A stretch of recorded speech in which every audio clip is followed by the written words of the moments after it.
Today, we'll go even deeper with excellent presentations from leaders that straddle government, civil society, and the private sector. Our first speaker is Dr. Enelamah, the co founder and chairman of African Capital Alliance based in Lagos, which is an asset management firm backed by the CDC. He is a former Minister of Industry, Trade, and Investment in Nigeria, and he and I met many years ago, in the 90s actually, when he was a student at Harvard Business School, and I was speaking at one of the first Harvard Business School African Investment Summits ever staged. Please join me in welcoming my friend, Dr. Enelamah.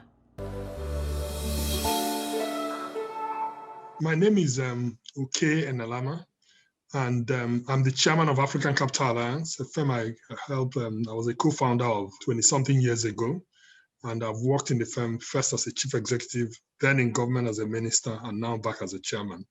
And we're basically an investment firm, investing across Africa, but with a primary focus in West Africa, although increasingly more and more Pan-African. African Capital Alliance, we came invest in Africa because we wanted to make a difference. And African Capital Alliance was founded to bring together not just capital, which we help to mobilize, but also management, know-how, to opportunities in Africa. What I find interesting is that we have now evolved, with time to say, it's not just that we want to get a financial return, which we do, but a lot of the stuff that impact investing talks about, which is really, getting a social and an environmental return, has become mainstream for us, in the sense that both because of the kind of investors we have and the kind of investments we've made in the spaces we've made them, we found that we actually have to market the considerable social impact these investments have had in terms of employment, in terms of infrastructure benefits, and just helping create a better environment for people to live and work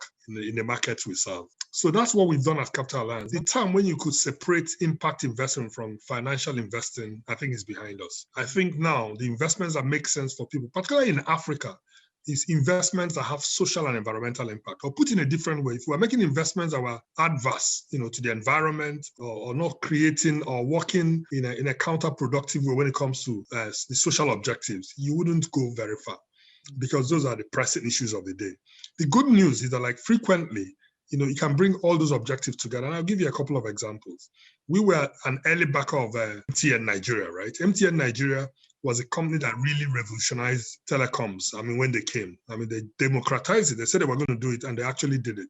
And I can tell you that the way they did it was basically by making sure that they had strategies, which they had tried elsewhere, to make available, telecommunication services to people, which then enables trade, enables education, and now, of course, I'm sure there are over 100 million lines.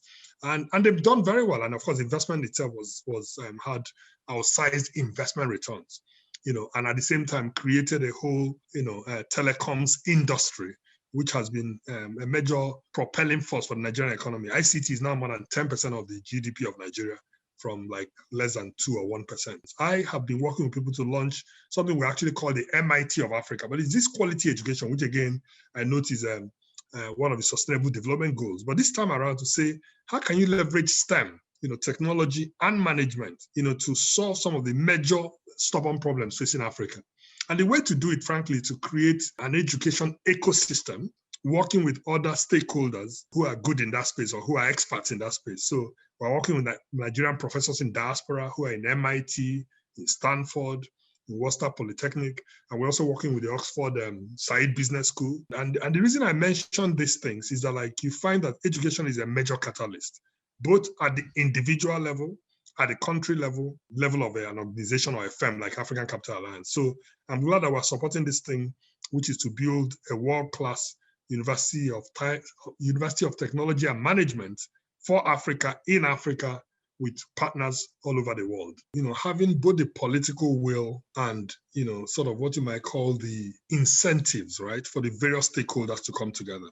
Because I've worked in public service and in private sector, unfortunately, frequently they have different incentives. You're right that the private sector does see a profit motive and, will do things that are generally commercially viable and profitable. When you're dealing with most governments, the biggest issue is what I call an agency problem, that the individual who is in the position is looking at what is of interest to him, right? And then saying that's what's of interest to the country.